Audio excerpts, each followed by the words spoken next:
பகவானை எப்படி போய் அடையணும்? ஒரு காயத்ரி சொல்லும் போது ஒரு சமித்தை எடுத்து அக்னியில சேர்க்கணும். ஆவணி ஆவட்டத்தை சோசியல் பண்டிகை ஆக்கிட்டோம். இப்போ அகத்திக்கீரை, நெல்லிக்காய், சுண்டைக்காய் கட்டாயம் சேர்த்துக்கணும். தவிர்க்க வேண்டியது என்னென்னு பார்த்தா அடுத்தது சந்தோஷ் அப்படின்றவர் பெங்களூர்லேருந்து. இப்போ பண்டிகைகள்லாம் நம்ம கொண்டாடுறோம். இப்போ எடுத்துலாம் கிருஷ்ண ஜெயந்தி இருக்கு, ஸ்ரீராம நவமி இருக்கு, நரசிம்ம ஜெயந்தி இருக்கு. மற்ற அவதாரங்களுக்கெல்லாம் ஒரு பண்டிகைகள் இல்லையே, அது ஏன்? ஏன்னா 3 காரணம். ஒன்று, உங்க அப்பாவோட பர்த்டே உங்களுக்கு தெரியுமா? தெரியும். தாத்தா தெரியாது. கொள்ளு தாத்தா தெரியாது. ஏன் உங்க அப்பாவது மட்டும் தெரிஞ்சிருக்கு? ஏன்னா அவரோட நான் வாழ்ந்திருக்கேன் கூட. உங்களுக்கு யார் ரொம்ப கண்டெம்பரரியா கொஞ்சம் பக்கத்துல இருக்காரோ அவளை தெரியும். இப்போ கிருஷ்ணாவதாரம், ராமாவதாரம் இதெல்லாம் நம்ம காலத்துல கொஞ்சம் பக்கத்துல இருக்கு. அதுவுமே லட்சக்கணக்கான வருஷம் இருந்தாலும் கூட நமக்கு கொஞ்சம் பக்கம். ஆனா வாமனாவதாரம்ங்கிறதோ அல்லது மத்ஸ்யாவதாரம்ங்கிறதோ வராக அவதாரம்ங்கிறதோ ரொம்ப தள்ளி போயிடுது. அதனால கொஞ்சம் அந்த டிஸ்டன்ஸுங்கிறது நமக்கு இருக்கு.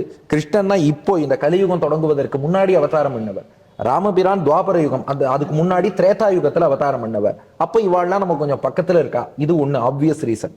2வது, நரசிம்மர் எப்போதுமே பிரபலமானவர்ங்கிறதுனால அவர் எப்போதும் இருப்பார். அவருக்கு விஸ்ருதாத்மானே சகசிரநாமத்துல பாக்குறோம். நரசிம்மர் புகழ் எப்போதும் இருக்கும். ராமன் கிருஷ்ணனை பொறுத்த வரைக்கும் அவன் நீண்ட காலம் பூமியில வாழ்ந்தான். ராமபிரான் 11,000 வருடம் பூமியில எழுந்தருளி இருந்தார்னு வால்மீகி ராமாயணத்திலையும் பாக்குறோம். பாகவதத்துல ஒரு ராமாயணம் இருக்கு, சுகபிரம்மம் சொல்லியிருக்காரு. அதுல 13,000 வருஷம் ராமர் பூமியில இருந்தாருன்னு சுகபிரம்மம் பாகவதத்துல சொல்றார். ஆக மொத்தம் ராமர் நீண்ட காலம் பூமியிலே வாழ்ந்திருக்கிறார்.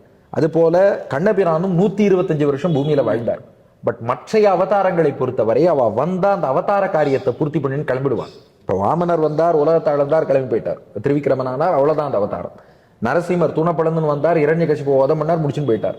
வராக பெருமாள் பூமியை மீட்டார், அவதாரத்தை பூர்த்தி பண்ணிட்டார். மற்றவாள்லாம் அந்த மாதிரி பண்ணிடுவார்.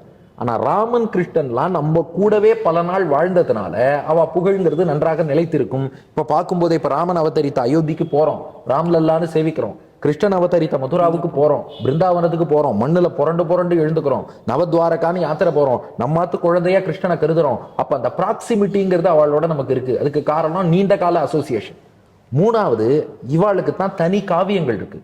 இப்ப ராமனுடைய பெருமையை சொல்லணும்னா ஸ்ரீராமாயணம், கிருஷ்ணனுக்கு பாகவதம், மகாபாரதம். இப்ப இதெல்லாம் இருக்கிறதுனால நம்ம அவளோட எப்போதுமே ஒரு அசோசியேஷன்ல இருக்கோம். பட் இப்ப மத்ஸ்யாவதாரத்துக்குன்னு மத்ஸ்ய புராணத்திலேயே நீங்க போய் பார்த்தாலும் மத்ஸ்யாவதார சரித்திரம் பெருசா இல்ல. மத்ஸ்யமூர்த்தி என்ன உபதேசம் பண்ணாரோ அதான் மத்ஸ்ய புராணம்.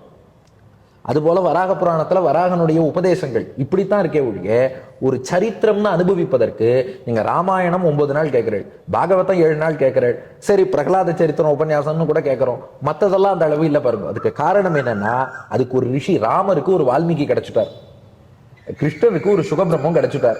அதனால அவ புகழோட இருக்கா. பக்தர்களாலதான் பெருமாளுக்கு பெருமை. அப்படி அந்த பக்தர்கள் கிடைச்சதுனால அவளை அதிகமா கொண்டாடுறோம், அந்த அவதாரத்தையும் கொண்டாடுறோம். பட் இதுக்காக மற்ற அவதாரங்கள் குறைச்சல்னு அர்த்தமே கிடையாது. அதுக்குதான் முன்னாடியே பார்த்தோம், எந்த அவதாரம் எடுத்தாலும் ஃபுல் பவரோடு தான் பெருமாள் வருவார்.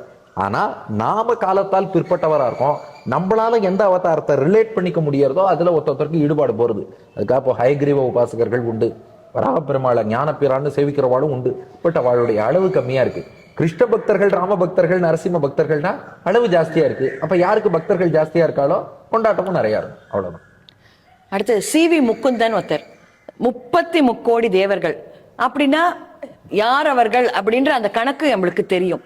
ஆனா அவர்கள் யார், அவர்களுடைய பொறுப்பு என்ன, அவர்களுடைய விசேஷங்கள் என்ன, அவரை எப்படி நம்ம சேவிக்கிறது, இல்ல அவ பண்ற காரியங்கள் என்ன அப்படின்ற மாதிரி கேட்கிறார். ஓகே, ஃபர்ஸ்ட் 33 கோடி தேவர்கள் அவருக்கு தெரியும்னாலும் நம்ம நேயர்களுக்காக சொல்லிடுறேன். இது என்ன கணக்குன்னா, 8 வசுக்கள் பிளஸ் 11 ருத்ரர்கள் 19 பிளஸ் 12 ஆதித்யர்கள் 31 பிளஸ் 2 அஸ்வினி தேவர்கள் 33. 8 வசு, 11 ருத்ரர், 12 ஆதித்யர், 2 அஸ்வினி, கூட்டினா 33. இவா ஒத்தொத்தருக்கும் 1 கோடி ஃபாலோயர்ஸ் கணங்கள்னு இருக்கா. அப்போ 33 பேருக்கும் 1 கோடி ஃபாலோயர்ஸ்னா 33 கோடி பேர் வந்துருவா. அதைத்தான் 33 கோடி தேவர்கள்னு சொல்றோம். 2, இவாளுடைய ஃபங்க்ஷன் என்னன்னா, இந்த இயற்கையில் நடைபெறக்கூடிய பல விஷயங்கள் இருக்கு இல்லையா, இந்த நேச்சுரல் ஃபோர்ஸஸ், இந்த நேச்சுரல் ஈவெண்ட்ஸ், இதெல்லாம் அவ கட்டுப்பாட்டுல வச்சுருக்கா. இப்போ ஒரு உதாரணமாக வசுக்கள்ங்கிறவா பஞ்சபூதங்களை தங்கள் கட்டுப்பாட்டுல வச்சிருப்பா. அது போல 12 ஆதித்யர்கள்ங்கிறவா சூரியனை முக்கியமாக தங்கள் கட்டுப்பாட்டிலே வைத்திருப்பார்கள். ருத்ரர்கள்னு சொல்லக்கூடியவா சிவபெருமானுடைய கணங்கள். அப்போ அழித்தல், அக்னி, இது போன்ற விஷயங்கள் அவ கட்டுப்பாட்டுல இருக்கும். வசுக்கள்னு சொல்றவா மருத்துவர்கள், மெடிசின்ல அவ ரொம்ப கெட்டிக்காரா. இது போல இது இல்லாம அந்த ஒத்தொத்தருக்கும் தனித்தனி பணிகள் இருக்கும். இப்போ இந்திரன்னா அவன் தேவர்களுக்கு தலைவன், இப்படி எல்லாம் அவளுக்கு இந்த பதவிங்கிறதும் இருக்கும். சிம்பிளா புரியறாப்ல இவாளுடைய ஃபங்க்ஷனை சொல்லணும்னா, இப்போ ஒரு பெரிய கவர்மெண்ட் ஆஃபீஸ் இருக்குன்னு வச்சுக்கோங்க, அதுக்கு ஒரு டைரக்டர்னு டாப் போஸ்ட்ல ஒரு நபர் இருப்பார். ஆனா அவருக்கு கீழே பார்த்தீங்கன்னா A1 A2 E1 E2 பல செக்ஷன் இருக்கும். ஒவ்வொரு செக்ஷனுக்கும் ஒரு ஹெட் இருப்பார். அந்த செக்ஷன் ஹெட்டுக்கு கீழே பல பேர் வேலை பார்ப்பா இல்லையா? அது போல மொத்த பிரபஞ்ச நிர்வாகத்துக்கும் ஒரே டைரக்டர் ஒரே ஹெட் யாருன்னா ஸ்ரீமன் நாராயணன் மட்டும்தான். ஆனால் அந்த ஹெட்னு ஒருத்தர் இருக்காருன்னா அவருக்கு கீழே நிறைய செக்ஷன் ஹெட்னு இருப்பா இல்லையா? அது போல தான் தேவலோகம்ங்கிறதே ஒரு பெரிய கவர்மெண்ட் ஆஃபீஸ். உலகத்தின் முதல் கவர்மெண்ட் ஆஃபீஸ் தேவலோகம். அந்த தேவலோகம்ங்கிற கவர்மெண்ட் ஆஃபீஸ்ல ஒவ்வொரு செக்ஷன் ஹெட் போல இது போல 33 கோடி தேவர்கள்ங்கிறவா இருக்கா. அவர்கள் பகவானுக்கு அடிபணிந்து தான் செயல்படுகிறார்கள். இதை வேதம் சொல்லியிருக்கு. பீஷாஸ்மாத் வாத்தப் பவதே பீஷாத் உதேதி சூரியஹா என்று இது வேதத்திலே சொல்லப்பட்ட விஷயம். பகவானுக்கு பயந்து இவர்கள்லாம் ஒரு கிளரிக்கல் ஜாப் மாதிரி அவ வேலையை பார்க்கிறா. 3, அவர்களை எப்படி வணங்கணும்னா, பகவானையே அடிபணிந்த பரமே காந்திகள். நம்ம சொல்றோம் இல்லையா, பஞ்சசம்ஸ்காரம் பண்ணி பெருமாள்கிட்ட சரணாகதி பண்ணவா தனியா இந்த தேவர்களை குறித்து வழிபாடு செய்யணும் தேவையில்லை. ஏன்னா ஹெட்டான பகவானே நமக்கு தெரிஞ்சவர் நமக்கு வேண்டியவர்னு ஆனதுக்கு அப்புறம் நம்ம அந்த கிளர்க்கை போய் பார்க்கணும் தேவையில்லை. அல்லது அந்த வழிபாட்டுல இன்ட்ரெஸ்ட் உள்ளவா இந்த தேவர்களை வழிபாடும் முறை என்னன்னா யாக யஜ்ஞங்கள், வேள்விகள். அந்த வேள்விகள்ல ஒவ்வொரு தேவருடைய பெயரையும் சொல்லி ஸ்வாகா ஸ்வாகான்னு கொடுக்குறா இல்லையா? இந்திராய ஸ்வாகா, சூர்யாய ஸ்வாகா, சோமாய ஸ்வாகா, அக்னயே ஸ்வாகா, வருணாய ஸ்வாகான்னு சொல்லி கொடுக்குறா இல்லையா? அந்த யாகத்தில் கொடுக்கக்கூடிய ஹவிஸ அக்னியானவன் என்ன பண்றார், வாங்கிட்டு அந்த தேவர்கள்ட்ட போய் சேர்க்கிறார். அது வழிபாடு. ஆனா பெருமாள்கிட்டயே சரணாகதி பண்ணவா யாகம் பண்ணும்போது அந்த இந்திரன் அக்னி வருணன்னு சொல்லும் போது கூட அந்த தேவர்களை நினைக்காமல் அந்த தேவர்களுக்குள் அந்தர்யாமியாக இருக்கும் பகவான் என்றோ அல்லது அந்த பேரே நேரா பகவான் நாராயணரை தான் குறிக்கிறதுனோ கருதித்தான் அந்த வழிபாட்டை செய்வார். மது ஃப்ரம் மெல்பர்ன் அவர் என்ன கேட்டா, வேதாந்தங்களில் பண்டிகைகள் பற்றி குறிப்பு இருக்கிறதா, இல்லைனாக்கா அந்த காலத்துல எல்லாமே சீரியஸ் விஷயம் தான், நோ என்டர்டெயின்மெண்டா வேதாந்தங்களில் அப்படின்னு கேட்டிருக்காரு. அதாவது இதுல ஒரு சின்ன கிளாரிபிகேஷன் கொடுக்கணும். இப்ப வேத காலம்னு சொல்றேன் இல்லையா, வேத காலம்னா எது சொல்ல முடியாதா? தொடங்கினத்துல இருந்து இல்ல, கிருத்தயுகமா, திரேதாயுகமா, துவாபர யுகமா, கலியுகமா? வேத காலம் கிருத்தயுகம் தான் வேத காலம் சொல்றது இல்லையா? அப்ப மட்டும்தான் வேதம் இருந்ததா? இப்பவும் தான் இருக்கு. அப்புறம் ஏன் கிருத்தயுகத்தை வேத காலம்? அப்பதான் தொடங்கினதோ. வேதத்துக்கு தான் தொடக்க புள்ளியே கிடையாது. எங்க ப்ராப்ளம் வருதுன்னா, இங்கிலீஷ்காரன் நம்மள நல்லா பிரெயின் வாஷ் பண்ணிட்டான். அவன் பிரெயின் வாஷ் பண்ணதுனால நாம உடனே இங்கிலீஷ்காரனுடைய காலக்கணக்குக்குள்ள நம்முடைய இதெல்லாம் சுருக்கணும்னு சொல்லி இப்ப பாருங்களேன், நம்ம அறியாம வேத காலம்னு ஒரு டேர்ம் வந்துடுது.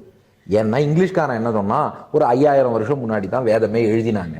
அதுலயும் ரிக்வேதத்தை தான் முதல்ல எழுதினா, யஜுர்வேதத்தை அடுத்து எழுதினா, சாம வேதத்தை அடுத்து எழுதினா, அதர்வண வேதத்தை அடுத்து எழுதினாங்கிறான். நாம வேதத்தை பத்தி எந்த ஒரு ஃபர்ஸ்ட் ஹேண்ட் நாலேஜும் இல்லாதனால ஸ்கூல்ல உட்காந்து ஹிஸ்டரி புக்ல இதை படிச்சுட்டு பையன் நமக்கு சொல்லி தரான், Rigveda came first, Yajurveda second, Samaveda third, Atharvaveda ஃபோர்த்துங்கிறான். அப்படி கிடையவே. சரி, நம்ம சாஸ்திரம் என்ன சொல்லியிருக்குன்னு பாருங்க. வியாசர்னு ஒருத்தர் இருந்தார் இல்லையா? வியாசர்னா என்ன அர்த்தம்? ஸ்பிளிட் பண்றவர்னு அர்த்தம். வேதம்ங்கிறது ஒன்னா தான் இருந்தது. கலியுகம் வரதுக்கு முன்னாடி வியாசர் பார்த்தாராம், அச்சுச்சோ இவாளுக்கெல்லாம் ஞானம் கம்மியா இருக்கு, மொத்த வேதத்தையும் கொடுத்தா ஒத்தனம் படிக்க மாட்டான்.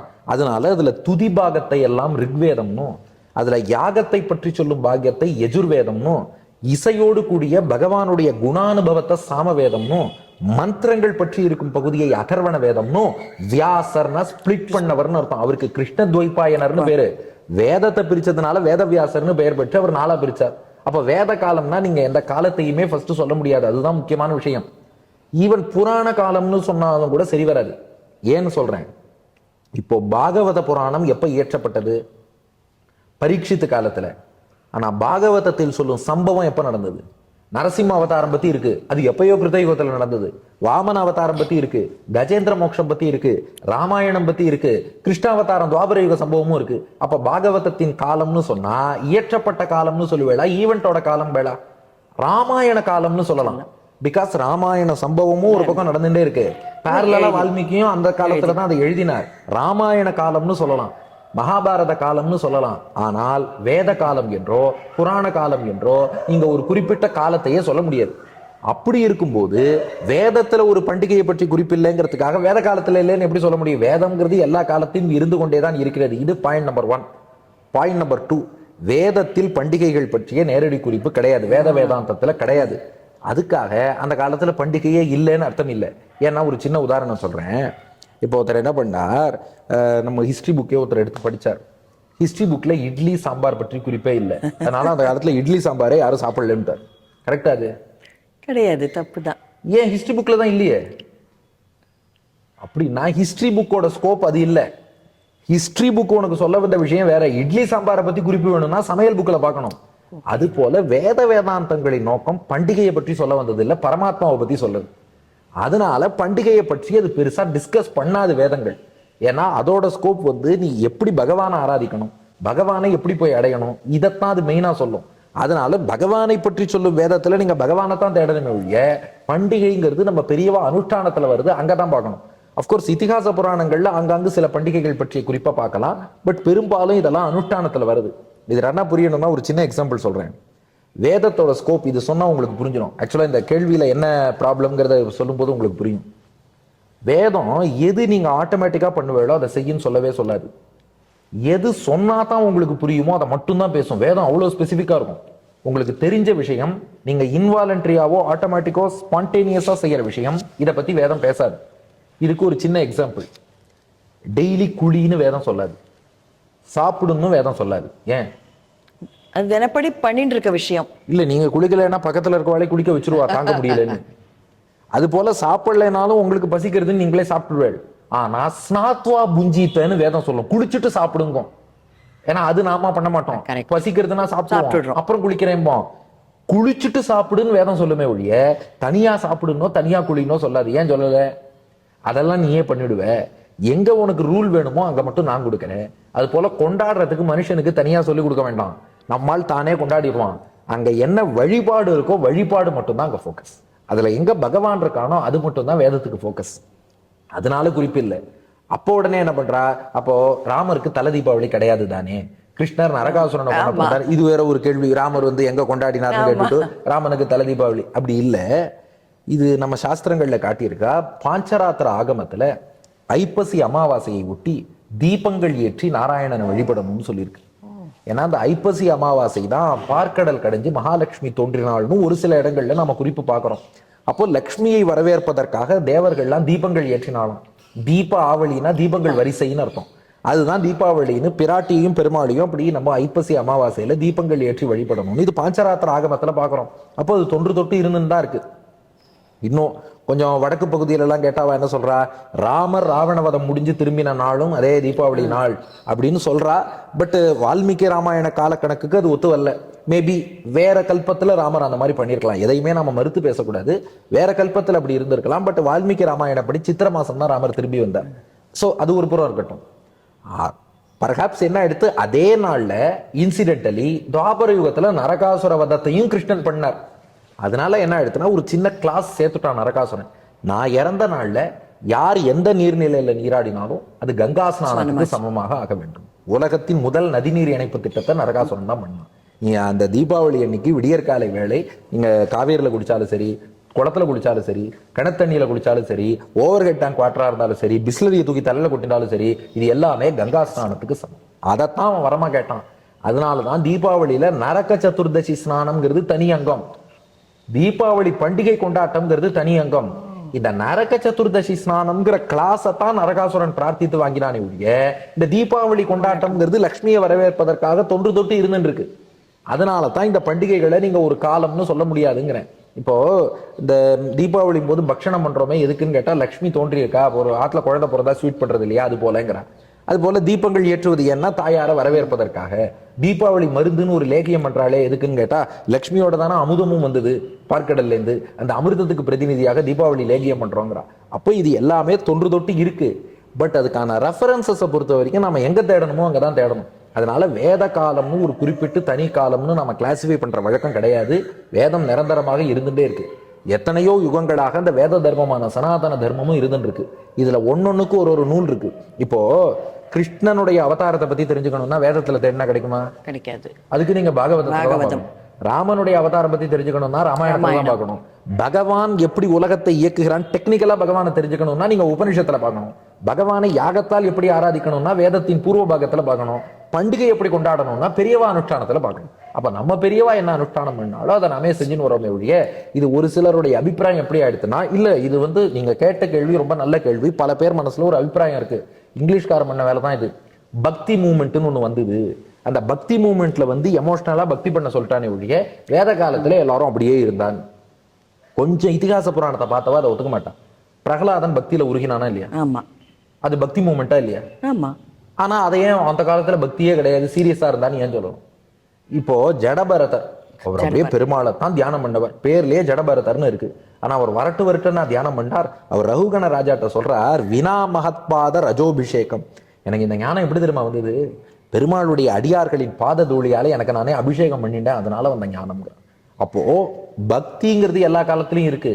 ஆனா இது அவன் என்ன பண்ணிட்டான், எப்போதுமே நிரந்தரமா ஒண்ணு இருக்குன்னு சொல்லிட்டு அது மேல நமக்கு மதிப்பு ஜாஸ்தி ஆயிடும்.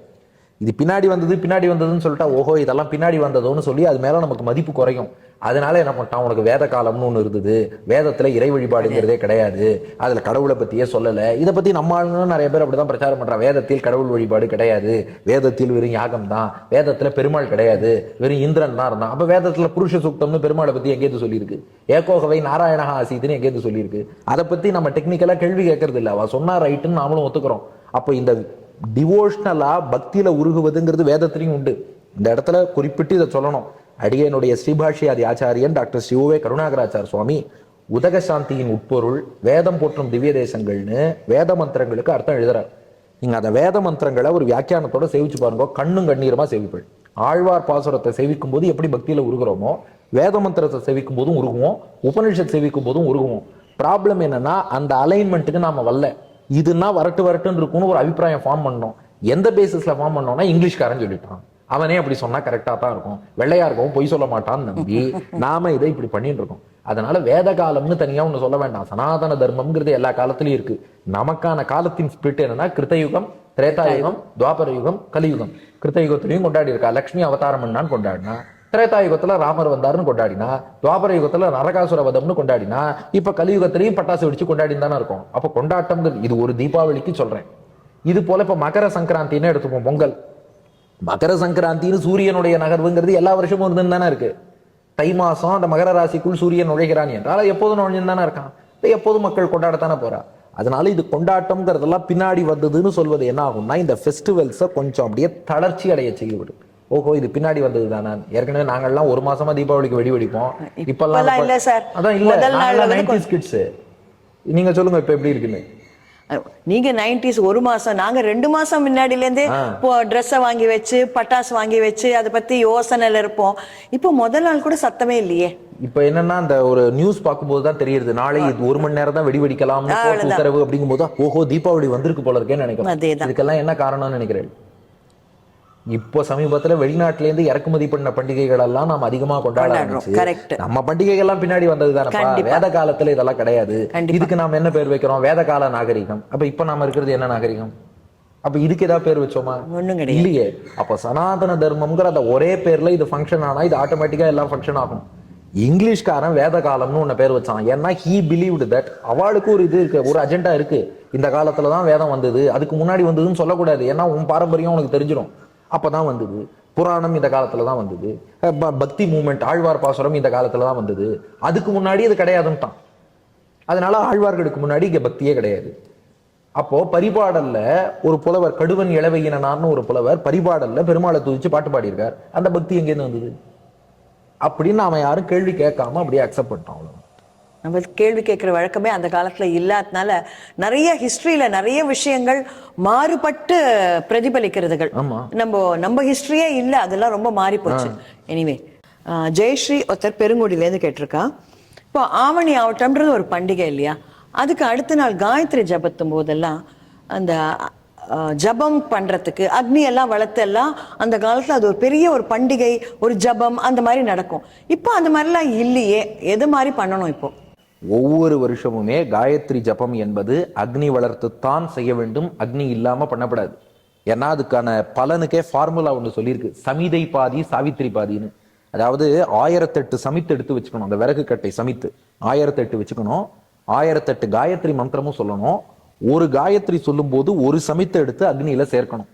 1008 காயத்ரிக்கு 1008 சமித்துன்னு சேர்க்கணும். அப்படி சொன்னாதான் அதுக்கு முழு பலன். சில பேர் என்ன பண்ணுவா, ரொம்ப அவசரத்துல ஒரு காயத்ரி சொல்லும் போதே 4 சமித்து 5 சமித்து எல்லாம் சேர்த்துருவா. 1008 சமித்து அக்னியில சேர்த்திருப்பார். காயத்ரி பார்த்தா 250 தான் சொல்லியிருப்பார். அவருக்கு எவ்வளோ தப்போ எவ்வளோ குறைஞ்சிருக்கோ அந்த அளவுக்கு பலனும் குறைஞ்சு போயிடுமா. அதனால அதற்கு முழு பலன் அல்லது பகவானுடைய பிரீத்திக்கு கைங்கரியமா பண்றோம்னா பெருமாள் எப்போ முழு திருப்தி அடைவார்னா 1008 சமித்துக்கு 1008 காயத்ரி சொல்லி மொத்தமாக அக்னியில் சேர்த்தால்தான் அது பகவானுக்கு உகப்பை ஏற்படுத்தும். அப்படித்தான் பண்ணணும். இன்னைக்கு என்ன எடுத்துனா ஒரு வார்த்தை சொன்னேன் பாருங்க, இந்த பண்டிகைன்னு. நம்ம பண்டிகைக்கும் நம்முடைய அனுஷ்டானத்துக்கும் உள்ள வித்தியாசத்தை கொஞ்சம் புரிஞ்சுக்காம இருந்துட்டோம்.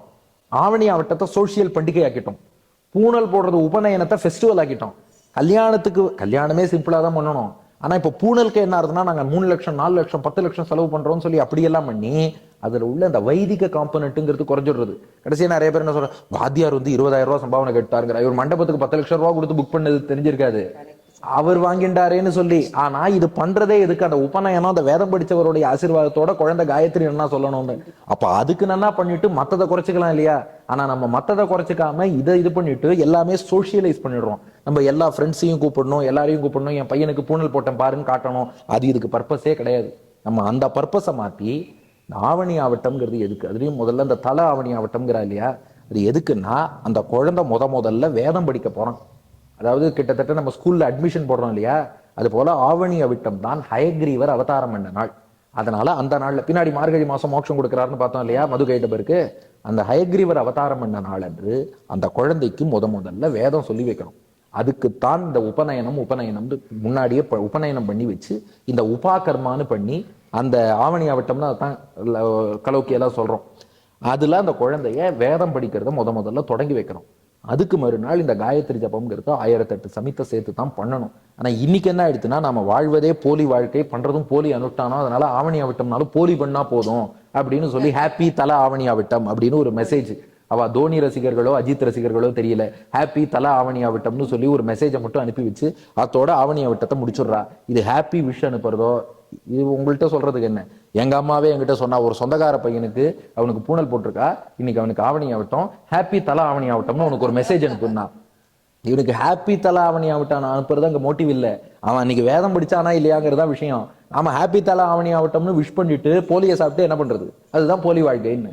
ஆகையினால ஒவ்வொரு காயத்ரி ஜபமுமே அக்னி வளர்த்து தான் பண்ணணும். அதனால எதெல்லாம் ரிச்சுவலா இருக்கோ அதை ரிச்சுவலாவே வச்சுப்போம், ஸ்பிரிச்சுவலா இருக்கிறத ஸ்பிரிச்சுவலா வச்சுப்போம், சோசியலா இருக்கிறத சோசியலா வச்சுப்போம். இதை ஒரு சோசியல் ஃபங்க்ஷனா மாத்தினதுனாலதான் இதெல்லாம் அதோட சுத்தி உள்ள விஷயங்கள் எல்லாம் நமக்கு விட்டு போய் அதோட ஃபார்முலாவே வேற மாதிரி போயிடும்.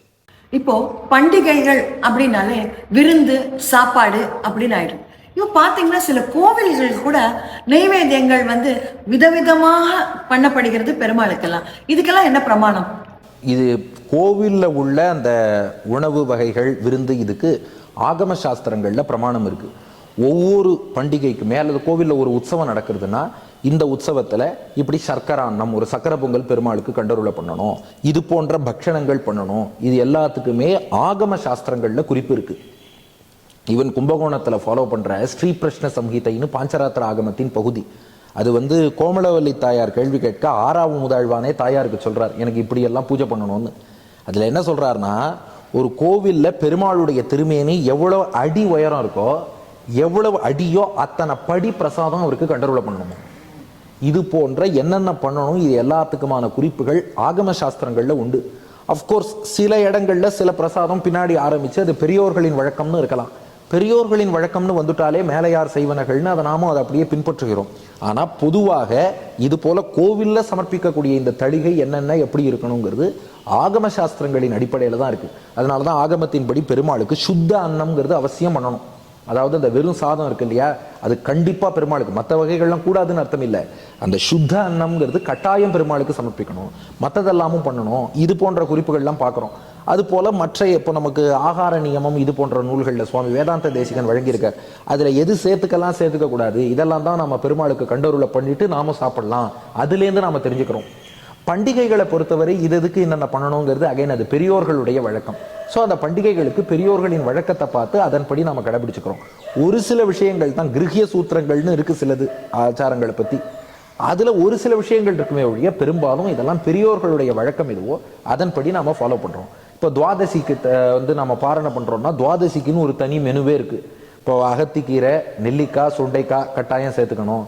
தவிர்க்க வேண்டியது என்னென்னு பார்த்தா வாழை சம்பந்தமா எதுவுமே கூடாது, வாழை இலையில கூட சாப்பிடக்கூடாது, பாக்குமட்டை தட்டு, புரச இலை, அந்த மாதிரி தான். இல்லை நமக்கு ஒரு தாமரை இலை அந்த மாதிரி சேர்த்துக்கலாம். வாழைப்பூ, வாழைக்காய், வாழைப்பழம், வாழைத்தண்டு எதுவுமே கூடாது. கத்திரிக்காய், புடலங்காய், பாகக்காய் கூடாது. கடலைப்பருப்பு, உளுத்தம்பருப்பு, துவரம்பருப்பு கூடாது. அதுபோல் கடுகு போக்கக்கூடாது, சேர்த்துக்கக்கூடாது. மிளகாய் சேர்த்துக்கக்கூடாது. புளி சேர்த்துக்கக்கூடாது. கொத்தமல்லி சேர்த்துக்கக்கூடாது. இது போல் நிறைய ரெஸ்ட்ரிக்ஷன் துவாதசி அன்னைக்கு இருக்குது. அதுபோல் எள்ளும் கூடாது, நல்லெண்ணெயும் கூடாது, கடலெண்ணெயும் கூடாது. வறுப்பது பொரிப்பது எல்லாம் நெய்யிலோ தேங்காய் எண்ணெயிலோ பண்ணலாம். அதுபோல் அன்றைக்கி மோர் குழம்பு தான் வைக்கணும். இது போல் பருப்பு சேர்த்துக்க கூடாதுங்கிறது அன்றைக்கி சாஸ்திரம். பிரம்மச்சாரி யாராவது இருந்தால் பிரம்மச்சாரிக்கு தான் முதல்ல சாப்பாடு போட்டு நாம சாப்பிடணும். இப்போ இதெல்லாம் பார்த்தா நம்ம அனுஷ்டானங்களில் கடைபிடிச்சுன்னு வரா. அதனால அதைப்படி நாம பின்பற்றோம். இது வரைக்கும் நம்மளுக்கு ஏற்பட்ட சந்தேகங்கள் எல்லாம் இவ்வளவு விவரமாகவும் இவ்வளவு பிரமாணங்களுடன் சொல்லி நம்ம கேள்விப்பட்டதில்லை. இன்னைக்கு இவர் ரொம்ப அழகா சொல்லி நம்ம அத்தனை சந்தேகங்களையும் தீர்த்திருக்கிறார். இவரோட பேசின அத்தனை நேரமும் பொன்னான நேரம் அப்படின்னு சொல்லிட்டு நம்மளுக்கு தெரியறது. அதனால நம்ம வந்து டாக்டர் உவே வெங்கடேஷ் சுவாமி அவர்களுக்கு தேங்க் பண்ணுவோம். ரொம்ப நன்றி சார். நமஸ்காரம். நமஸ்காரம்.